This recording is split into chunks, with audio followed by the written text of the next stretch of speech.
Hi, I'm Miss Cheryl, and I'm reading for the Discovery Center's Read-A-Thon.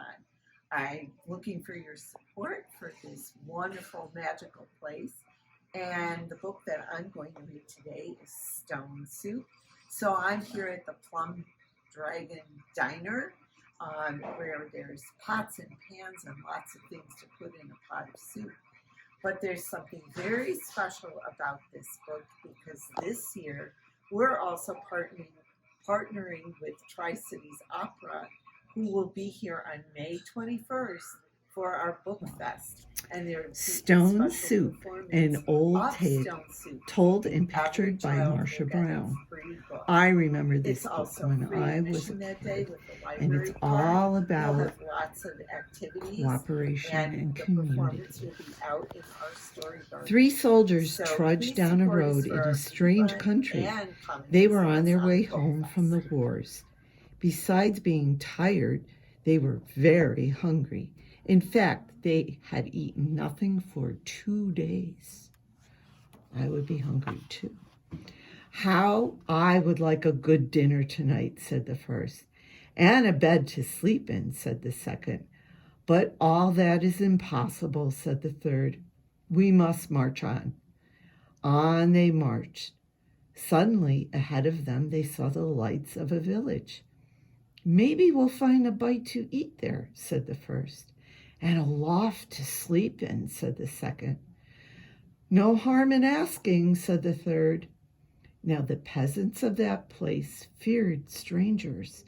When they heard that 3 soldiers were coming down the road, they talked amongst themselves. Here come 3 soldiers. Soldiers are always hungry, but we have little enough for ourselves. And they hurried to hide their food. They pushed sacks of barley under the hay in the lofts. They lowered buckets of milk down the wells. They spread old quilts over the carrot bins. They hid their cabbages and potatoes under the beds.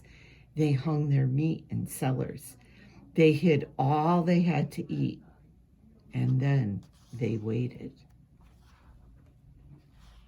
The soldiers stopped first at the house of Paul and Francois. Good evening to you, they said. Could you spare a bit of food for 3 hungry soldiers? We have no food for ourselves for 3 days, said Paul. Francois made a sad face. It has been a poor harvest. The 3 soldiers went on to the house of Albert and Louise. Could you spare a bit of food? And have you some corner where we could sleep for the night? Oh, no, said Albert. We gave all we could spare to soldiers who came before you. Our beds are full, said Louise. At Vincent and Marie's, the answer was the same. It had been a poor harvest, and all the grain must be kept for seed. And so it went through the village. Not a peasant had any food to give away. They all had good reasons. One family had used the grain for feed. Another had an old sick father to care for. All had too many mouths to fill. The villagers stood in the street and sighed. They looked as hungry as they could. The 3 soldiers talked together. Then the first soldier called out, Good people.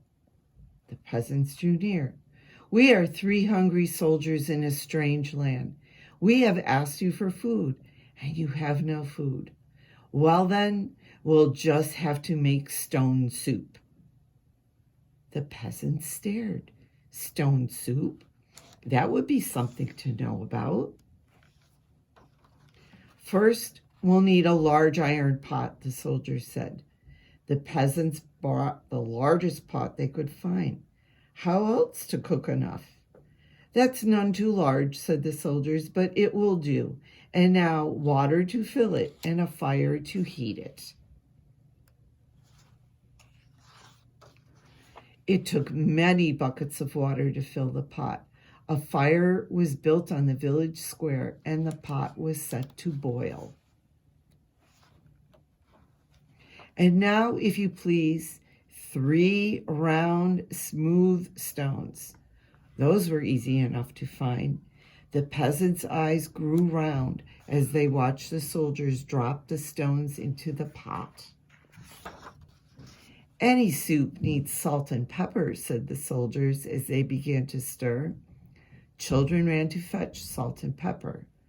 Stones like these generally make good soup, but oh, if there were carrots, it would be much better.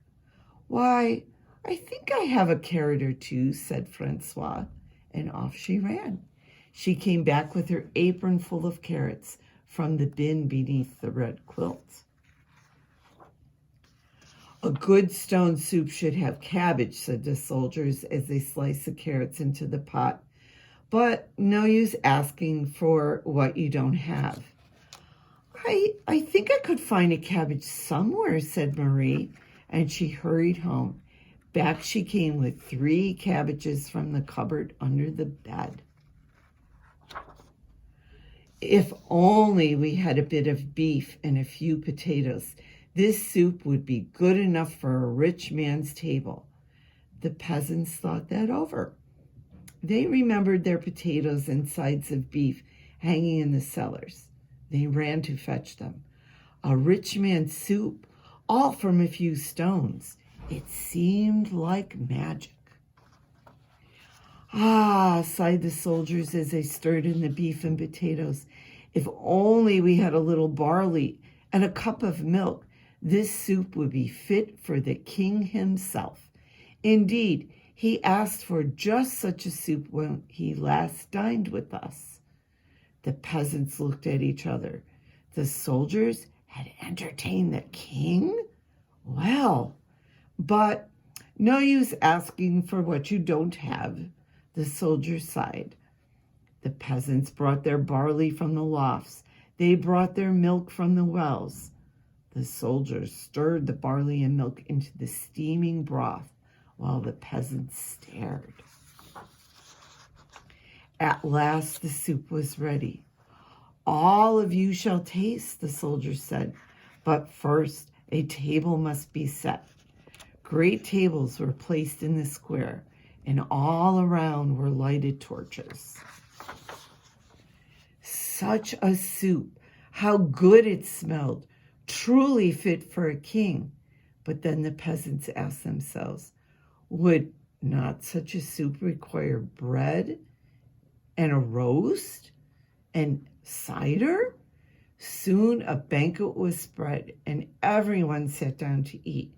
Never had there been such a feast. Never had the peasants tasted such soup, and fancy, made from stones. They ate and they drank, and they ate and they drank. And after that, they danced. They danced and sang far into the night. At last they were tired. Then the 3 soldiers asked, is there not a loft where we could sleep? Let 3 such wise and splendid gentlemen sleep in a loft? Indeed, they must have the best beds in the village. So the first soldier slept in the priest's house. The second soldier slept in the baker's house. And the third soldier slept in the mayor's house. In the morning, the whole village gathered in the square to give them a send-off. Many thanks for what you have taught us, the peasants said to the soldiers. We shall never go hungry now that we know how to make soup from stones. Oh, it's all in knowing how, said the soldiers, and off they went down the road. The end.